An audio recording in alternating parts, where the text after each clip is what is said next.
having an immaculate day. I just wanted to quickly preface this video by saying that I do not care about numbers. Then why am I making this video, you might wonder. I don't know, man. I'm here for a good time, not a long time. And I just thought it would be fun to take a walk down memory lane despite my memory being really bad, which you will see in a second. Okay, I suck at intros. Bye, watch the video. So I spent 2 days on dyeing my hair blue and it doesn't even look blue in this lighting. Cool, let's get started. So all the pie charts, stats, and the useless bullshit no one cares about, which I spent an entire day working on, will be right here. If you find me staring at my screen for too long, it's probably because the covers are very pretty or something. Yeah, I'm not reading off of my laptop. So yeah, let's get started. I'm just basically gonna go over every book I read in 2020 and I will try to summarize each book in 3 words and not more. Well, I'll try though. Anyways, yeah. So let's get started. The first book of 2020 was The Astonishing Color of After by Emily X.R. It is YA. A lot of people like this book, but however, I did not. It deals with magical realism, which I just do not gel with. I think I'm a little too stupid to understand magical realism. So yeah, I would totally recommend. There is a market for this book. I just don't belong to that market. So what is it about? I'm going to try to really sum it up in 3 words. We basically deal with the protagonist's mom's depression through the protagonist's point of view, which I really like the concept, but the execution was really bad and it reads like a debut novel, which it is. I recently found out. That was more than 3 words. Next book. A Heart So Fierce and Broken by Brigid, Kemmerer. This is a fantasy. This is YA fantasy. This is the second book to A Curse So Dark and Lowly, which is a retelling of Beauty and the Beast. I loved the second book. The first book was okay, not the best. I would totally recommend. I don't have any issues with it. Yeah, next book. On the Come Up by Angie Thomas. Angie, I don't know how to say it. This is a YA book. We follow our main protagonist. I think she is a wannabe rapper. She's actually really good at it. I don't remember too much, but I do remember really liking it. And I love the family dynamics that Angie Thomas writes. She's like really good at crafting family and family relationships. Okay, next book. Next, we have The Poet X by Elizabeth Ascevedo. I love Elizabeth Acevedo's writing. She's like an auto read for me. I think I read most of her books. I'm not sure, don't quote me on that, I have to check. So this is another YA book. We basically follow Xiomara, if I'm not wrong. I have a really bad memory. Yeah, we basically follow her and her relationship with her culture and her mom. So she basically has a really toxic relationship with her mom. And the most interesting part is that The Poet X is written in verse. So if you hate reading or if you're intimidated by pages and words, I would say this is a great place to start. Next book. The ratings and stuff will be right over here. I don't want to go over all that. Next is The Perfect Child by Lucinda, my first thriller, and boy, oh boy, was I scared. I was so damn scared. This book lived in my head for 3 months straight, rent-free. I could not just get it out of my head. It will be featured in the next video where I will discuss my favorite or the best books of 2020. But yeah, it shook me. So we basically follow this kid. I hate kids. This book just makes me so repulsive of them. And yeah, I'm still scared to this day. We basically just follow this couple. They're doctors, I guess, and they adopt this really creepy kid. She does weird things. I hate female kids and toddlers. I just can't stand them anymore. Every time I just see one, I think of this book. So yeah, I don't even find them cute anymore. Next, 6th book is The Butterfly Garden by Hutchison. Oh, another thriller. I hated this book. A very problematic book. I couldn't gel with the writing. I couldn't empathize with the characters. We basically just follow this. We follow the story of this woman who gets kidnapped and she's kind of abused with a bunch of other women and they are called butterflies. And the guy who abuses them is called the gardener, and it's just really weird. And I couldn't empathize with them because the writing was really bad, and I just had a lot of issues with it. I will probably feature it in the books I hated this year. Totally would not recommend. It was just really dumb and lackluster, and I didn't really get the point of it. Next is, yeah, so from here, all of my Percy Jackson rereads will come up. So I basically read the entire Percy Jackson series, The Lightning Thief, the Sea. I'm not going to go over any of these because who doesn't know Percy Jackson? So yeah, The Lightning Thief, The Curse, The Sea of Monsters, The Titan's Curse, The Battle of the Labyrinth, The Last Olympian. My favorite PGO books were The Titan's Curse and The Last Olympian. They were okay. I mean, I reread Percy Jackson every 2 years. So yeah, it was just fun, a good nostalgic read. I think this was when the pandemic started. So yeah, I felt good when I read them. And then we have The Fault in Our Stars, okay, by John Green. Everyone knows this book. I read this book twice, another reread. I read it when it came out. I think I was 13 or 14 years old or 12. I do not remember. And then I reread it this year. My reading taste has changed so much that I liked it before and I hate it now. John Green's books do not age well for me. But I do like another one of his books, which we will get to in a minute. But The Fault in Our Stars is very, very problematic. I just do not like it. Maybe we'll discuss it in another video. Yeah, so next book. I'm pretty sure my summaries are way over 3 words. The next book, the 14th book, is The Silent Patient by Alex Michaelides. I think he's Greek. I don't know how to say his name. That's with a lot of these authors. They have very complicated names. This one is also a thriller. We basically follow our protagonist. She basically kills her husband, like she shoots him, and then she does not talk for the next 5 years. So she's put in this mental asylum, and yeah, it was very riveting, but it was kind of boring at the same time. Like, I didn't see the ending for sure, but the midsection of it kind of dragged a little. But it was okay, I guess. I would still recommend it. I think the conclusion slaps harder because the midsection dragged. I don't know. Next book. Next book is Clap When You Land by Elizabeth Ascevedo, another YA book. Like I said, I try to read most of Elizabeth Acevedo's books. So we basically follow the story of 2 sisters, and they find out that they're sisters after their father's demise. He basically dies in a plane crash. So both of them find out that their father maintains a completely different life from what they know. So this book was influenced by a real plane crash, a plane that was traveling from New York City to the Dominican Republic, if I am not wrong. I will look it up again. I really liked it. Like, I liked the writing style and everything, but I wish we kind of saw the sisters bonding a little more. I wish it was a little longer, maybe.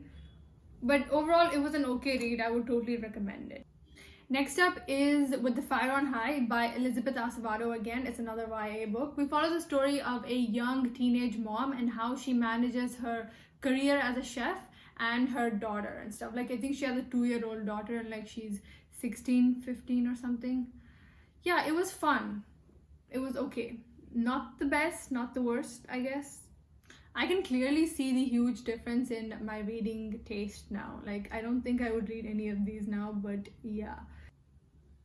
Next up is Turtles All the Way Down by John Green, another YA book. I really like this one, but I would not recommend it for everyone. It's definitely, it deals with anxiety, and John Green projects himself onto the main character, so it's not for everyone in that point of view because it feels like you're in between a panic attack. So I would do my research before getting into this. Next up, book 18 is Lock Every Door by Riley Sager. It's another thriller. It was okay. I had a fun time. It wasn't the best and it wasn't the worst either. So we basically follow this really broke ass chick. Like, she has like nowhere to go and like no job or anything, and she's like in this very bad phase in life. So one day she comes across this ad to like sit in an apartment, a really expensive ass apartment called the Bartholomew in NYC. She kind of dreams about that apartment for her entire life and stuff, and she gets super excited and she decides to go sit in it. They basically get paid for the hour for just staying in the apartment until someone buys the apartment. So she goes for it. And she doesn't realize how sketchy things are. Like, the apartment manager gives her really weird obligations. Like, she can't have anyone over. She can't talk to any of the apartment. She can't talk to any of the people who live in the apartment. What are they called? her neighbors. Like, she can't talk to her apartment neighbors. Like, huge celebrities and stuff live, so she's not supposed to talk to anyone. She's not supposed to get anyone over. She's not supposed to post anything about the apartment on social media as well. So yeah, things take a really weird turn from there, and I think that's all I can say. It's a thriller. Read it. Next is The Son of Neptune by Rick Riordan. This is when I binge read the entire Heroes of Olympus series. I'm not going to go into too much detail. I'm pretty sure everyone knows the Heroes of Olympus. So yeah, The Son of Neptune, The Mark of Athena, The House of Hades, The Blood of Olympus. My favorite are The House of Hades and The Blood of Olympus, I think. I also like The Lost Hero because Jason Grace. All of my ratings for these books will be right here. I just don't want to go in detail about reread books. So yeah, after that, I picked up The Trials of Apollo, The Hidden Oracle, which is the first book in a 5-book series by Rick Riordan. We basically follow the god Apollo. He's been turned into a human and he has to navigate through human life now as a demigod. It was fun. I didn't finish the series. I'm hoping to finish it in 2021.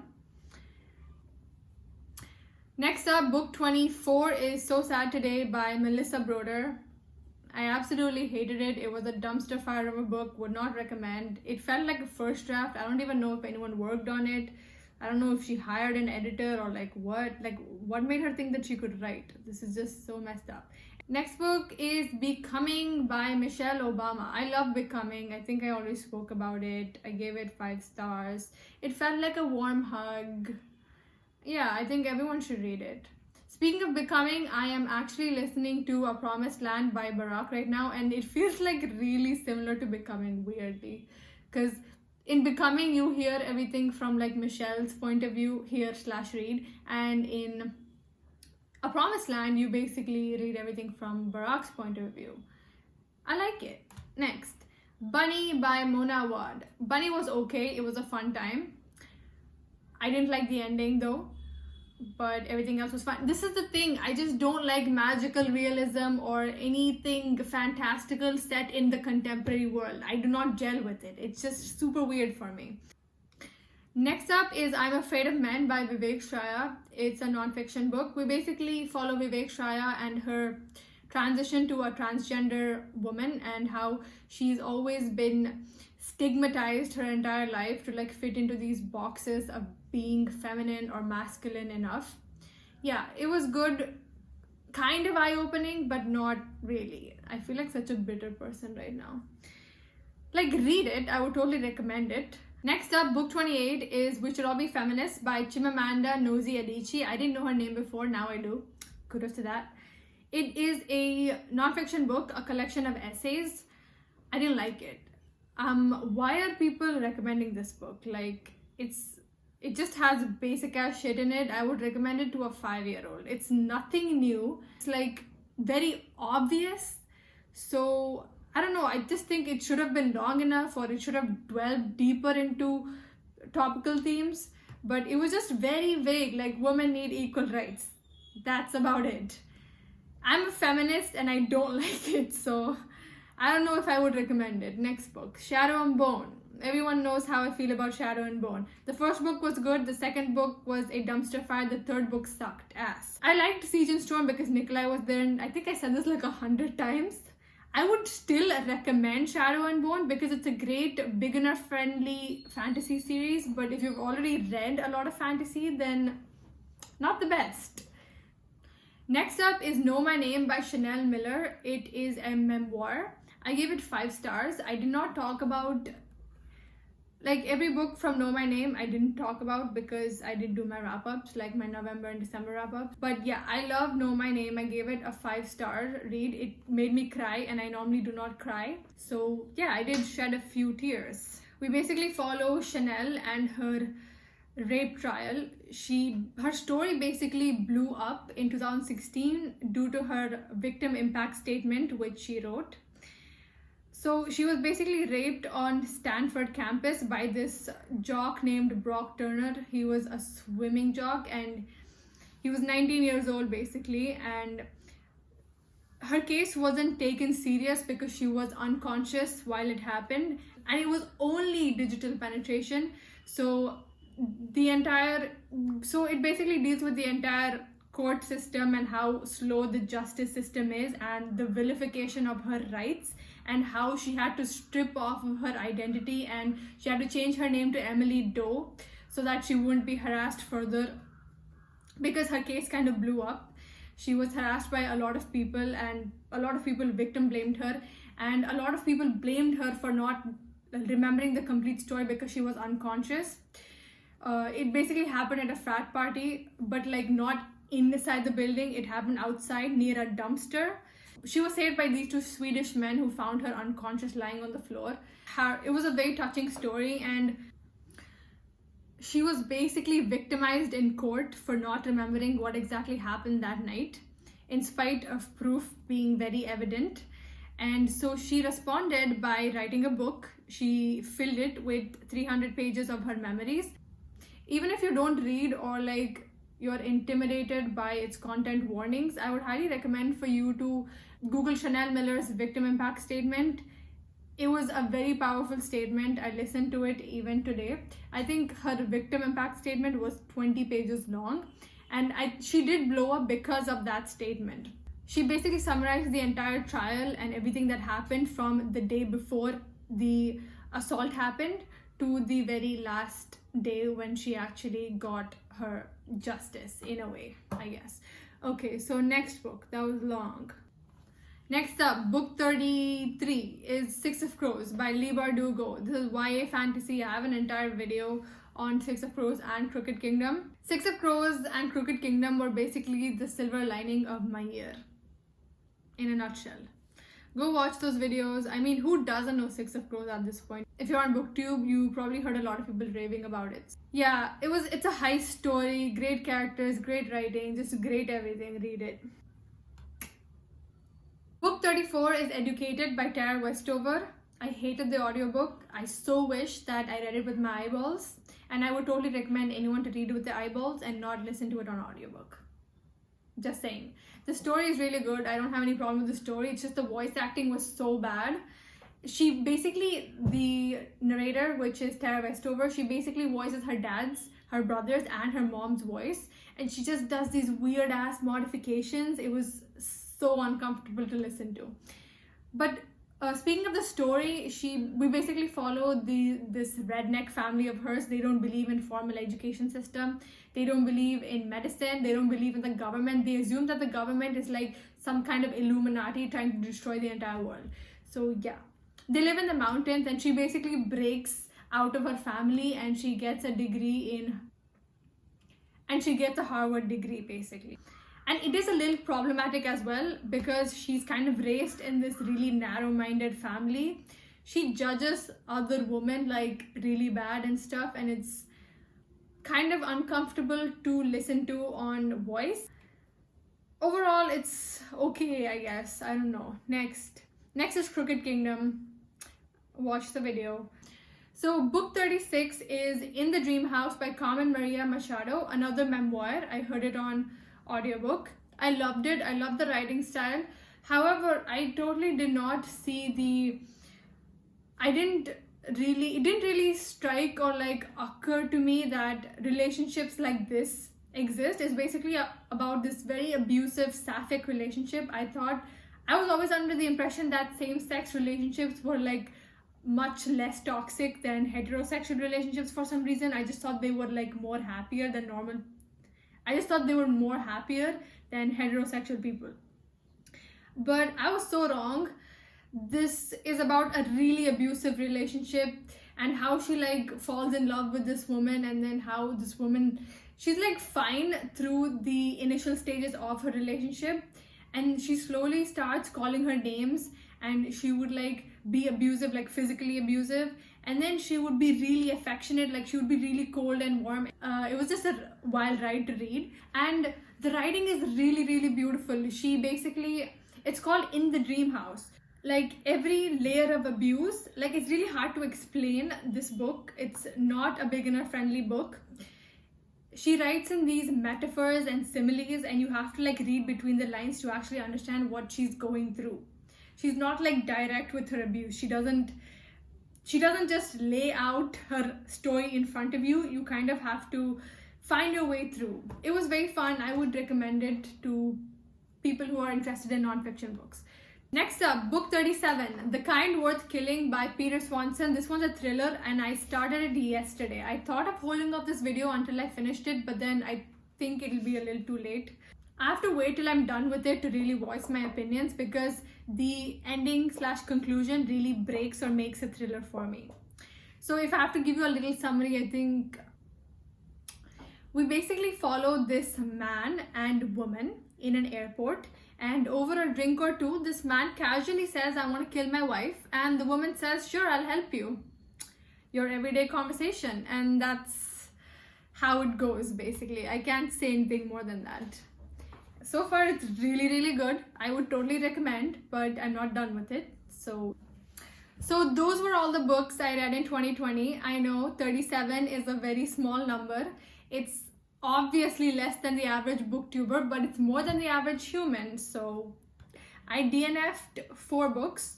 The first one being Circe by Madeline Miller, a fantasy book. The second one is The Hate You Give by Angie Thomas. I didn't really DNF this one. I kind of wasn't in the mood, so I read like 20% and then I left it. I might go back to it sometime in the future, but not sure when. And after that, The House in the Cerulean Sea by TJ Klune. This one is fantasy. It's a great book. I would totally recommend. I don't know why I DNF'd it. It's probably because I read way too much of middle grade and I'm kind of over it now. And then after that, we have Skyward by Brandon Sanderson. I hated the main character. This was a real ass DNF.